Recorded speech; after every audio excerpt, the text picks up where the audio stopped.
Taubah. Kita semua kaum muslimin, kata para ulama, diwajibkan untuk bertobat. Wajib hukumnya bertobat dari segala dosa-dosa kita. Hukumnya wajib.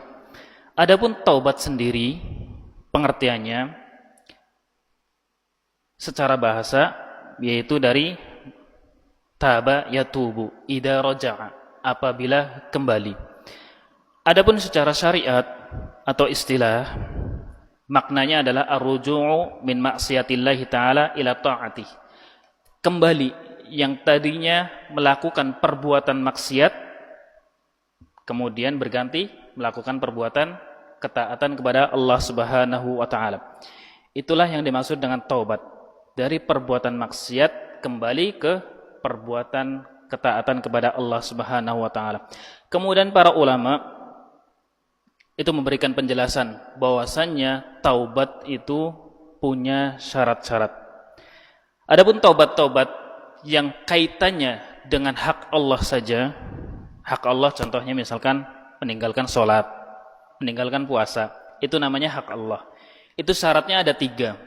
Yang pertama, ayyuqli'a 'anil ma'siyah, berhenti dari perbuatan maksiat. Yang pertama, yang kaitannya dengan hak Allah. Yang kedua, ayyandama 'ala fi'liha, menyesal dari perbuatan kemaksiatan tersebut. Dan yang ketiga, ayyazima alla ya'uda ilaiha abadan, bertekad kuat untuk tidak pernah mengulanginya lagi sampai kapanpun. Ini syarat-syarat taubat yang kaitannya dengan hak Allah saja. Adapun jika ada kaitannya dengan hak manusia, maka ditambah 1 lagi menjadi 4. Yang 3 tadi ditambah 1. Satunya apa? Ayyabra'a min haqqi sahibiha, mengembalikan atau menunaikan hak saudaranya. Inilah syarat-syarat yang mana syarat ini disampaikan oleh para ulama. Kemudian disampaikan bahwasanya jika salah satu syarat tersebut ada yang gugur, ada yang tidak terpenuhi, maka taubat tersebut tidak sah. Ya, tidak sah. Kemudian juga ada permasalahan jika seseorang dia punya macam-macam kemaksiatan, meninggalkan sholat, kemudian meninggalkan puasa atau minum khamr, dan dia bertobat dari salah satu dosa tersebut saja, meninggalkan khamr, ya, atau dia bertobat untuk tidak meninggalkan sholat, ya, maka taubat tersebut diterima. Tapi yang lainnya gimana? Yang lainnya tidak diterima, karena taubatnya hanya untuk taubat dari meninggalkan sholat. Ya. Jika orang punya 3 dosa misalkan, meninggalkan sholat, meninggalkan puasa, terus minum khamr, dia bertobat hanya dari dosa meninggalkan puasa, sholat. Taubat yang meninggalkan sholat ini saja yang diterima oleh Allah Subhanahu wa ta'ala. Adapun sisanya, ya kalau dia bertobat nanti akan diterima oleh Allah Subhanahu wa ta'ala. Kemudian ada catatan dari Syekh Al-Utsaimin rahimahullah ta'ala, bahwasanya walit taubati syurutun salasa. Taubat itu ada 3 syaratnya. Kama qala al-muallif, sebagaimana perkataan muallif. Walakinnaha bitatabbu'i, akan tetapi dengan kita meneliti, dengan penelitian, ternyata di sana ada 5 syarat yang harus dipenuhi. Jadi ditambah berapa? 3, jadi tambah 2, jadinya 5. Yang pertama, kata Syekh, yaitu yang pertama adalah al-ikhlasu lillah, ikhlas. Syarat pertama taubat adalah ikhlas kepada Allah Subhanahu wa ta'ala. Maksudnya ikhlas apa? Maksudnya adalah ketika kita bertobat dari dosa, maka kita niatkan tatkala meninggalkan dosa tersebut adalah untuk mencari ridho Allah Subhanahu wa ta'ala, untuk mendapatkan pahala dari Allah Subhanahu wa ta'ala, bukan karena ingin dianggap oleh manusia. Ya, tadinya enggak sholat, saya bertobat kepada Allah Subhanahu wa ta'ala, tapi niatnya ternyata biar dibilang alim, ya, biar dibilang orang soleh. Nah itu taubatnya tidak diterima karena ada keinginan di dalam hatinya untuk mencari keridhaan dari manusia. Jadi syarat pertama apa, ikhwah? Ikhlas. Kedua, an-nadam ala ma fa'ala minal ma'siyah. Sama kayak tadi ya, menyesal dari perbuatan yang telah dilakukan, dari perbuatan maksiatnya. Menyesal. Karena menyesal itu, kata Syekh, li'anna syu'ural insani bin nadam huwa alladhi yadullu ala annahu shadiqun fit taubah. Perasaan manusia terhadap penyesalannya dari perbuatan maksiat ini menunjukkan bahwasannya taubatnya adalah taubat yang jujur, taubat keluar dari hatinya. Ya. Kalau orang taubat, saya bertobat, kayak itu saja cuma secara lisannya, tidak ada penyesalan. Ya. Berhenti minum khamar, berhenti untuk tidak meninggalkan sholat lagi, tapi dia tidak menyesal, maka ini taubatnya dia tidak jujur kepada Allah Subhanahu wa taala. Kemudian yang ketiga, ayyuqli'a 'anid dzambil ladzi huwa fihi. Berhenti dari perbuatan dosa yang dilakukannya. Dan ini adalah min ahammi syurutihi. Poin atau syarat yang paling penting dari syarat-syarat taubat yang disampaikan, yaitu berhenti dari perbuatan maksiat tersebut. Seandainya ada seseorang yang dia meninggalkan sholat, gimana berhentinya?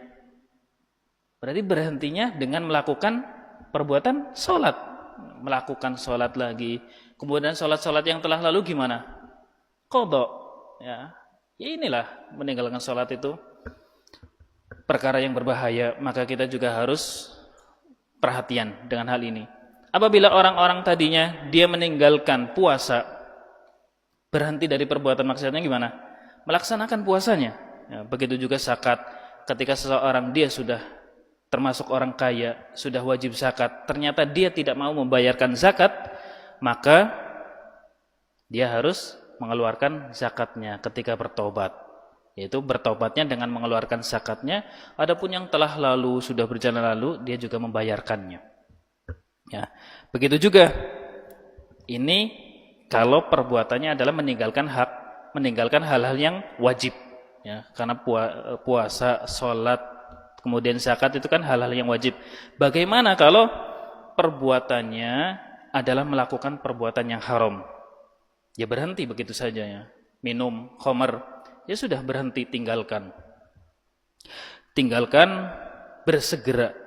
Bukan malah misal lagi minum khamar ya, segelas, terus kemudian niat bertobatlah, nantilah taubatnya setelah ini habis.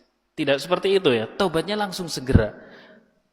Taubat, tinggalkan, kalau perlu buang ya, maka itu bertobat. Kemudian nun sewu ya, ini yang masih banyak juga mungkin susah untuk dihilangkan, rokok ya.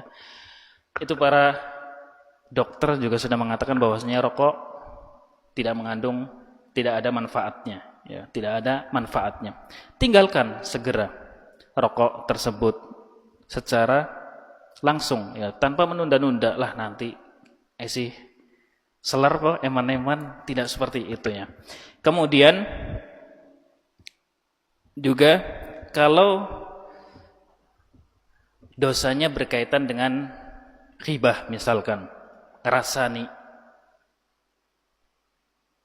menggunjing orang, maka di sini ada perbedaan pendapat dari para ulama. Tapi wallahu taala alam, yang disampaikan oleh Syekh atau yang rajih bahwasannya ketika seseorang dia menghibahi orang lain, maka ada tafsilnya, ada rinciannya. Yang pertama, jika orang yang dihibahi dia tahu. Yang kedua, jika orang yang dihibahi dia tidak tahu. Apabila orang yang dihibahi dia tahu, misal ya, ada si A dan ada si B. Si B menghibahi si A sama ngobrol sama C dan D.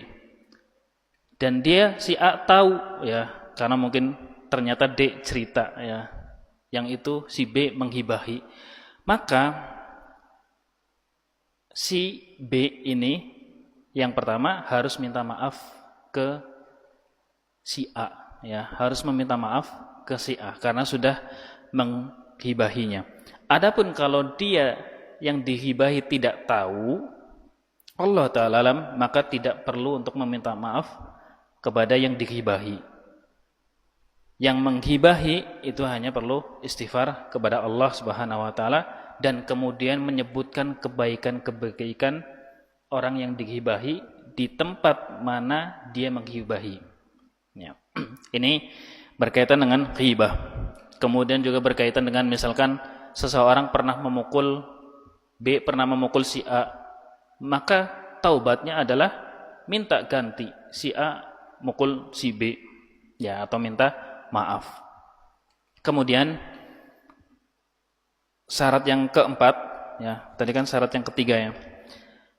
Al-azm ala alla ta'uda fil mustaqbal, bertekad kuat untuk tidak mengulanginya lagi di kemudian hari. Ya bertekad ya untuk tidak mengulanginya lagi. Karena apa? Karena kalau kita tidak bertekad untuk mengulanginya lagi, itu namanya main-main ya. Main-main. Atau juga misalkan ada suatu kondisi seseorang dia orang kaya tadinya. Kemudian dia membeli minuman-minuman yang memabokkan. Begitu juga dia karena duitnya banyak, pergi dari kota ke kota tujuannya untuk tidak baik, berbuat zina.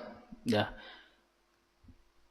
Datang suatu masa usiba bifakrin, dia ditimpa kemiskinan. Ya. Dia ditimpa kemiskinan, kemudian berdoa kepada Allah.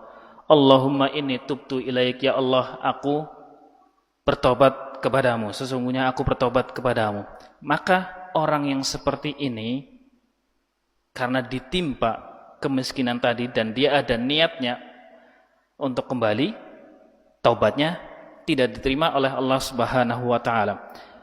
Karena orang yang ditimpa kemiskinan yang seperti ini, yang tadinya kaya, dia mau bertobat maupun tidak bertobat tidak bisa melakukan perbuatannya lagi, tidak bisa membeli hal yang haram, tidak bisa berzina lagi karena uangnya sudah habis ya. Maka tobat itu juga harus jujur, kemudian bertekad kuat untuk tidak mengulanginya lagi di waktu yang akan datang. Kemudian syarat yang kelima, antakuna fi zamanin tuqbalu fihi taubah, bertekad di zaman atau di waktu taubat itu diterima. Dan ini ada dua jenis juga, yang sifatnya umum atau sifatnya khusus ya. Sifatnya umum adalah tentunya adalah hari kiamat.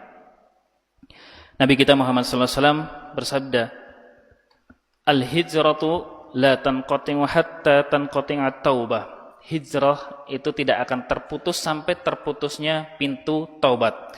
Wala tanqati'u taubah hatta tatlu'a syamsu min maghribiha, dan taubat itu tidak akan terputus sampai matahari terbit dari barat ya. Kalau matahari sudah terbit dari barat, maka taubat tidak akan diterima. Adapun yang khusus yaitu bi'tibari kulli syakhsin atau kulli insanin ya, tergantung setiap manusia. Maksudnya adalah ajalnya. Kalau ajal sudah datang, maka taubat tidak akan diterima dari seseorang ya. Makanya kita semua harus banyak-banyak introspeksi, dan kita tidak tahu kapan ajal kita datang. Bisa jadi mendadak ya. Bisa jadi mendadak, maka kita juga perlu bertobat setiap harinya agar nantinya kita kembali kepada Allah Subhanahu wa taala dalam keadaan yang suci, tidak berdosa, dan dosa-dosanya dimaafkan oleh Allah Subhanahu wa taala. Wallahu taala alam. Ini yang dapat kami sampaikan pada hari ini. Kurang lebihnya mohon maaf. Wassallallahu ala nabiyyina Muhammad wa akhiru da'wana alhamdulillahirabbil alamin. Assalamualaikum warahmatullahi wabarakatuh.